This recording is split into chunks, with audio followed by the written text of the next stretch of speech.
Bonjour à tous et bienvenue pour cette troisième séquence dans l'e-sport dans tous ses états. Nous sommes ici à la Pleine Image et nous vous parlerons de l'impact culturel et de l'impact économique de l'e-sport.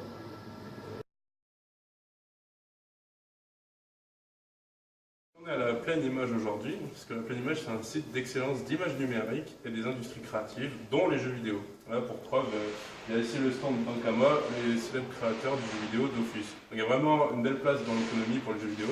Et qu'en est-il de l'e-sport en fait? Alors, pour l'aspect économique, on peut déjà parler des équipes professionnelles de League of Legends. Les joueurs pros, du coup, ont un salaire d'environ 5 000 € par mois. Donc, ils s'entraînent pendant 35 heures semaine. Ils ont beaucoup de compétitions et pas mal de devoirs envers leurs fans, comme Anaïs vous l'a dit dans la première vidéo. Il y en a certains qui ont su vraiment tirer beaucoup de profit en fait de leur notoriété, comme Ocelot.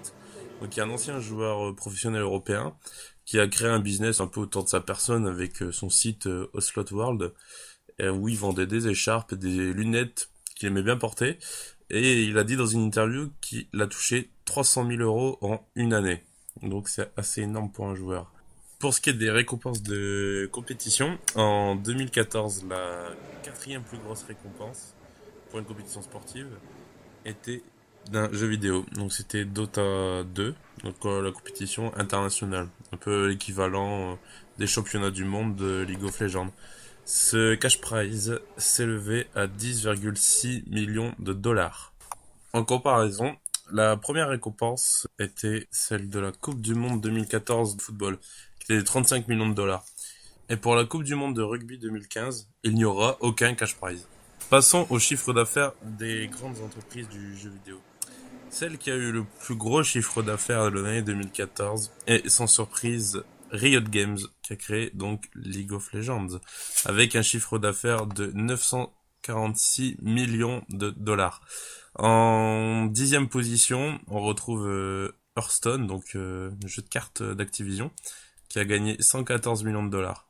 Et en 9e position, c'est Dota, donc le jeu avec le gros cash prize de tout à l'heure, qui a engrangé 136 millions de dollars. Le plus gros sponsor des compétitions professionnelles de League of Legends est Coca-Cola, qui via des co-marketing emprunte beaucoup aux subcultures de League of Legends. D'ailleurs, je vais vous présenter maintenant ces subcultures. Il y a beaucoup de private jokes, par exemple, entre joueurs de League of Legends qui s'installent dans le langage commun.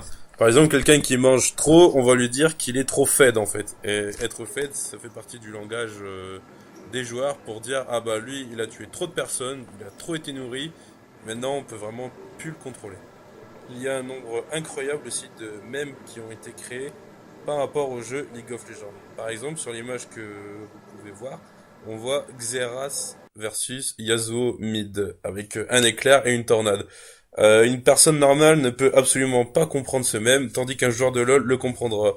La tornade représentant Yasuo, tandis que l'éclair représentant Xerath. Certains amateurs de dessin n'hésitent pas à envoyer un projet de skin. Donc un skin dans le jeu, c'est une apparence pour un personnage.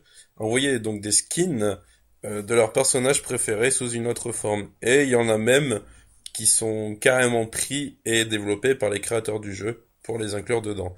Comme par exemple le skin Darius Duckmaster ou encore Ziggs Bombao.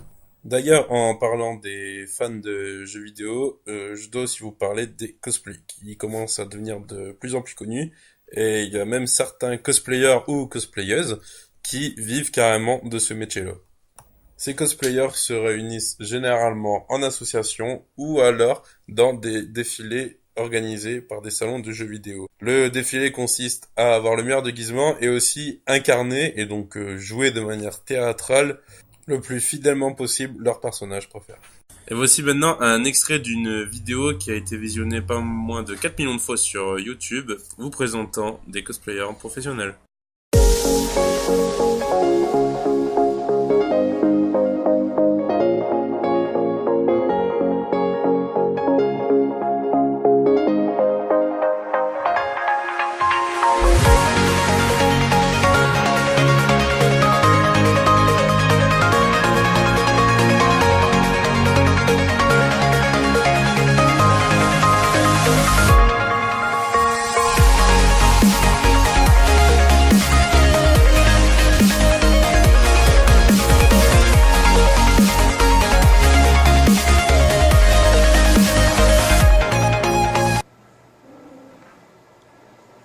Enfin, et depuis seulement quelques années, les fans de jeux vidéo et de cette communauté peuvent se regrouper dans des bars comme le Meldon Bar, vu dans la deuxième séquence de notre MOOC.